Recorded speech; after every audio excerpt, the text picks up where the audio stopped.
There's another thing that the devil does. అపవాది ఇంకో పని కూడా చేస్తాడు. And that is he deceives us.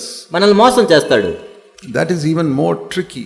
అది ఇంకా చాలా కుయుక్తి కలిగి చేస్తుంటాడు. The devil is pictured in the Bible as a lion and as a snake. అపవాది బైబిల్లో ఎలా చిత్రీకరించబడ్డాడంటే ఒక సింహంలాగా చిత్రీకరించబడ్డాడు, ఒక పాములాగా చిత్రీకరించబడ్డాడు. See 1 Peter in chapter 5. మొదటి పేతురు 5 మనం చూసినట్లయితే, and it says here in verse 8, your adversary is prowling around like a roaring lion seeking whom to devour. మొదటి పేతురు 5:8, మీ విరోధి అయిన అపవాది గర్జించు సింహం వలె ఎవరిని మృంగుదునని వెతుకుచూ తిరుగుచున్నాడు. What should you do? మరి ఏం చేయాలి మనం? Like Samson, resist him. సంసోను వలె ఎదిరించాలి. In Jesus' name. యేసు నామములో. Samson did not have the power to that we have. కాబట్టి మనకున్న శక్తి సంసోనుకు లేదు. He could kill a physical lion. ఒక భౌతిక సంబంధమైన సింహాన్ని మాత్రమే చంపగలిగాడు. But the lion of adultery in his heart conquered him. కానీ హృదయములో ఉన్న సింహాన్ని, వ్యభిచారం అనే సింహాన్ని ఆయన జయించలేకపోయాడు. He could conquer a lion, but he could not conquer Delilah. ఆయన ఒక సింహాన్ని జయించగలిగాడు కానీ దెలీలాని జయించలేకపోయాడు. So what do you learn from that? మరి దాని నుంచి ఏం నేర్చుకున్నాం మనం? Should you be, when you see a lion, what do you do? ఒక సింహాన్ని చూస్తే మనం ఏం చేయాలి? Run. పారిపో. When you see a tempting woman, what should you do? మనల్ని వ్యామోహంతో ఉన్న ఒక స్త్రీ మనల్ని చూస్తే ఏం చేయాలి? Run even faster. దానికంటే వేగంగా పరిగెత్తుకొని పోవాలి మనం. It's written in the Bible. బైబిల్లో రాయబడి ఉంది. 1 Corinthians 6. మొదటి కొరింథీ 6. 1 Corinthians 6. మొదటి కొరింథీ 6. See what it says here. ఇక్కడ ఏం చెప్పబడింది? 1 Corinthians and chapter 6 and verse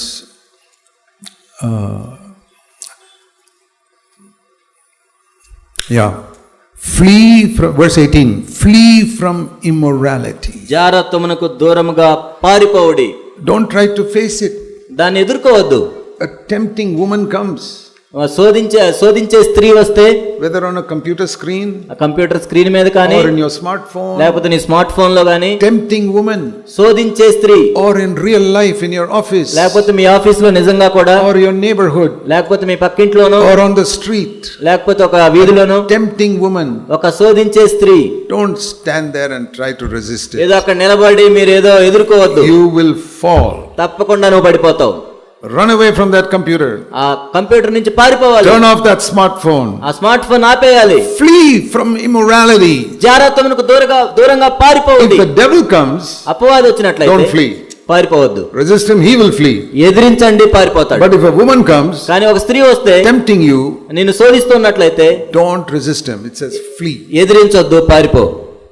That tempting woman is more powerful than the devil. కాబట్టి సైతాను కంటే ఆ శోధించే స్త్రీ ఎంతో బలమైంది. That's what it says. Bible అదే చెప్పబడింది. Flee from that woman, but resist the devil. ఆ స్త్రీ నుంచి పారిపో, కానీ అపవాదిని అయితే ఎదిరించు. So if you follow what the Bible teaches, you will always keep yourself pure. కాబట్టి బైబిల్ ఏం చెప్పిందో అది మనం అనుసరిస్తూ ఉన్నట్లయితే ఎప్పుడు పవిత్రంగా ఉంటాం. There are people who don't resist the devil. కానీ కొంతమంది అపవాదిని ఎదిరించరు గాని, and they try to resist this woman. ఈ స్త్రీని ఎదిరించడానికి ప్రయత్నిస్తారు. They watch this pornography and say no, I'll overcome it.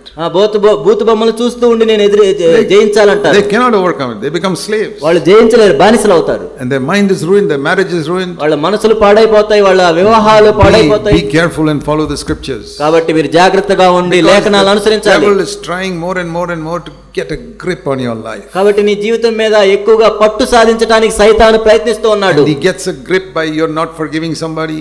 వేరే వాళ్ళని నువ్వు క్షమించకుండా ఉండటం ద్వారా పట్టు సాధించాలనుకుంటున్నాడు. He gets a grip by your anger. నీ కోపం ద్వారా పట్టు సాధించాలనుకుంటున్నాడు. Which you don't confess. నువ్వు క్షమాపణ అడగని పాపం. He gets a grip by your watching all these women. నువ్వు ఈ స్త్రీలను చూడటం ద్వారా కూడా అపవాది పట్టు సాధించాలనుకుంటున్నాడు నీ మీద. Some dirty movies. కొన్ని బూతు చిత్రాలు. See all these movies, you don't find many clean movies now. మనం ఈ రోజుల్లో వచ్చే సినిమాలు చూసినట్లయితే మంచి సినిమాలు ఏమీ లేవు. There's all Christian movies, some of them may be clean. కొన్ని క్రైస్తవ సినిమాలు మంచి ఉండొచ్చు. But all these worldly movies. కానీ లోక సంబంధమైన ఏ సినిమా నువ్వు తీసుకున్నా. There are some children's movies which are okay. కొన్ని చిన్న పిల్లల సినిమాలు ఉండొచ్చు మంచి. But most of these other movies. కానీ మామూలుగా వచ్చే సినిమాలన్నీ, all of them, అవన్నీ కూడా find some 10-15 seconds they will show some half naked woman. ఏదో 10-15 సెకండ్లు అయినా ఏదో సరిగా వస్త్రాలు వేసుకొని స్త్రీని చూపిస్తారు. In the midst of this story, ఆ స్టోరీ మధ్యలో, కథ మధ్యలో, that in small thing has got nothing to do with the story. అసలు ఆ కథకి దానికి ఏం సంబంధం ఉండదు. But they put it there to tempt people. అని జనాల్ని శోధించడానికి, ఆకర్షించడానికి దాన్ని పెడతారు. And I tell you, especially men, కాబట్టి పురుషులకు నేను చెప్తున్నాను, if you watch that 2-hour movie, ఆ 2 గంటల సినిమా నువ్వు చూసినట్లయితే 10 years later, 10 సంవత్సరాల తర్వాత you will forget the whole story. అసలు ఆ కథలో నీకేమీ గుర్తుండదు. But that 10 seconds of filthy scene, that you will remember even after 20 years. ఆ 20 సంవత్సరాల తర్వాత అయినా నువ్వు చూసిన ఆ 10 సెకండ్ల చిత్రమే నీకు Because గుర్తుంటుంది. that 20 seconds of filth is what stays in your memory. ఎందుకంటే ఆ 20 సెకండ్లు నువ్వు చూసిన ఆ బూతు చిత్రాలే నీ And మనసులో that ఉంటాయి. will trouble you and trouble you and trouble you in your dreams for 20-30 years. 20-30 సంవత్సరాలు నిన్ను కలలో వేధిస్తాయి. If you don't believe me, go and ask any honest man కాబట్టి మీరు నన్ను నమ్మనట్లయితే నిజాయితీగా యథార్థంగా ఉన్నవి పురుషుని ఎవరైనా who అడగండి. has watched filthy movies. ఎవరైతే అలాంటి చిత్రాలు చూశారో. Only 10 seconds of filthy things. 10 సెకండ్లు మాత్రమే ఆ బూతు. 2 hours is a story. 2 గంటలు మిగతా కథ ఉంటుంది. You ask him 10 years later, what is the story? 10 సంవత్సరాల తర్వాత ఆ కథ ఏంటని అడగండి. I saw it 20 years ago, I've forgotten. 20 సంవత్సరాల క్రితం చూశానయ్యా నాకు గుర్తులేదంటారు. Do you remember that 10 seconds of filthy stuff in that story? కానీ మరి ఆ కథలో 10 సెకండ్లు వచ్చిన బూతు చిత్రం గుర్తుందా నీకంటే? That I remember. అది మాత్రం గుర్తుంది. Why? ఎందుకు? Because that is what the devil wants to put in your mind. ఎందుకంటే అపవాది నీ మనసులో అదే పెట్టాలనుకుంటున్నాడు. So you cannot overcome the devil if you got all these things in your mind. కాబట్టి ఇవన్నీ నీ మనసులో ఉంటే అపవాది నువ్వు జయించలేవు. He is a deceiver. మోసగాడు అపవాది. He comes like a lion and he comes like a snake, like he came in Garden of Eden. గర్జించి సింహంలాగా వస్తాడు, లేకపోతే ఏదైనా వనంలో వచ్చినట్లు పాములాగా వస్తాడు. That means he comes to persecute you. కాబట్టి నిన్ను హింసించడానికి వస్తాడు. And that is a lion. అది అపవాది, అది సింహం. But snake means he comes to deceive you. అంటే పాములాగా కుయుక్తిగా వచ్చేది నిన్ను మోసం So which చేయడానికి. is more dangerous? కాబట్టి ఏది ఎక్కువ ప్రమాదం? You see, a lion cannot creep into your house without your knowledge. ఒక సింహం అనేది నీకు తెలియకుండా ఏదో But దొంగచాటుగా రాలేదు if మీ there's a ఇంట్లోకి. small gap underneath your door, the snake can come inside. కానీ మీ తలుపుకి చిన్న రంధ్రం కింద ఉన్నట్లయితే పాము నీకు తెలియకుండానే And వస్తుంది. you see a snake under the cupboard and you say, how did this snake come here? Me cupboard లో పాముని చూసి ఇది ఎలా వచ్చింది అనుకుంటాం. You cannot find a lion coming in like that. ఆ విధంగా సింహం మీ ఇంట్లోకి నీకు తెలియకుండా So రాదు. you have to be more scared of the devil coming like a snake than like a lion. కాబట్టి అపవాది సింహం లాగా రావటం కంటే పాములాగా వచ్చే విషయాల్లో ఎంతో Because జాగ్రత్తగా ఉండాలి. when he comes like a snake, he is trying to deceive you. ఎందుకంటే పాములాగా వచ్చినప్పుడు నిన్ను మోసం చేయడానికి When he comes ప్రయత్నిస్తాడు. like a lion, he is trying to persecute you, kill the Christians. ఆ సింహం లాగా వచ్చినప్పుడు క్రైస్తవులను చంపేయాలని వస్తాడు. And I tell you, we don't have to be afraid of persecution, but we have to be afraid of deception. కాబట్టి నేను చెప్తున్నాను, హింసించబట్టం గురించి మనం భయపడాల్సిన అవసరం లేదు, కానీ మోసగించబట్టం గురించి మాత్రం భయపడాలి. No Christian went to hell by persecution. No Christian went to hell because of persecution. హింసించబట్టం ద్వారా ఏ క్రైస్తవుడు కూడా నరకానికి వెళ్ళడు.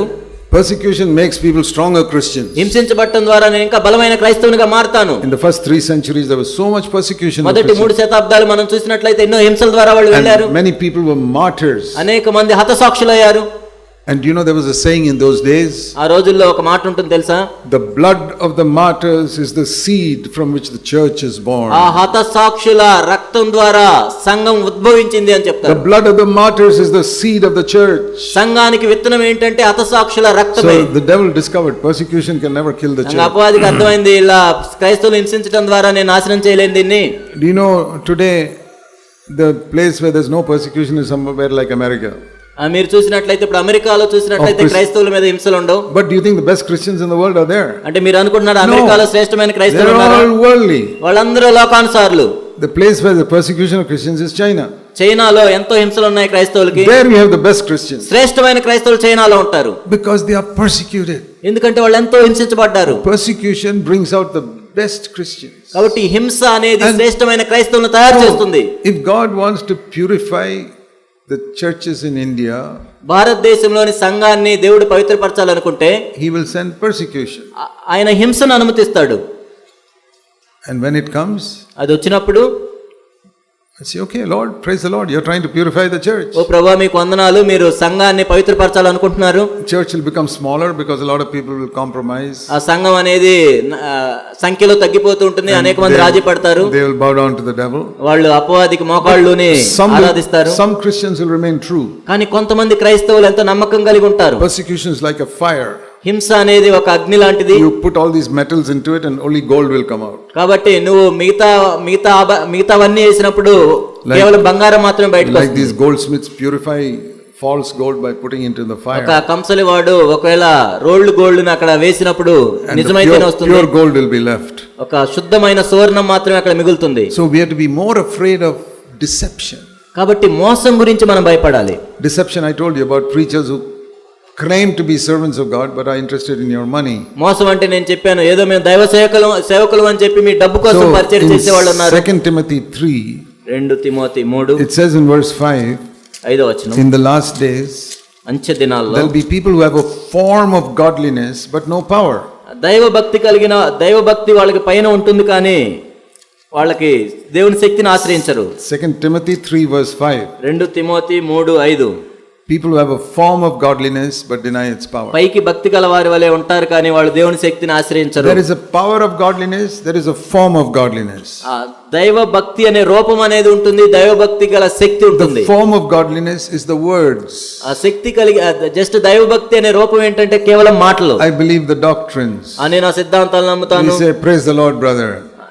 సహోదరుడా దేవునికి వందనాలు. That is the form of godliness. అది పైకి రూపం, పై రూపం అది. Power of godliness is in the heart. కానీ దేవుని శక్తి అంటే హృదయంలో ఉంటుంది. That helps me to keep my heart pure. నా హృదయం నేను పవిత్రంగా ఉంచుకోవడానికి సహాయం చేస్తుంది. So it says in the last days many people will have the form of godliness. అంత్య దినాల్లో పైకి భక్తి గల వారి వలె చాలా మంది They ఉంటారు. speak the right language. వాళ్ళు సరి అయిన పదాలే They వాడతారు. don't have the power of godliness. కానీ ఆ దైవ భక్తి కలిగిన శక్తిని వాళ్ళ దగ్గర So ఉండదు. how to determine whether you have only the form of godliness or the power of ఇతని godliness? కేవలం దైవ భక్తి కలిగిన రూపం ఉందా, దైవ భక్తి కలిగిన శక్తి ఉందా అని ఎలా గుర్తిస్తాం? False Christianity has the form of godliness. తప్పుడు క్రైస్తవ్యం ఏంటంటే భక్తి కలిగిన రూపం మాత్రమే ఉంటుంది. True Christianity has got the power of godliness. నిజమైన క్రైస్తవ్యం ఏంటంటే దైవ భక్తిలో ఉన్న శక్తిని కలిగి ఉంటుంది. And that is a great secret.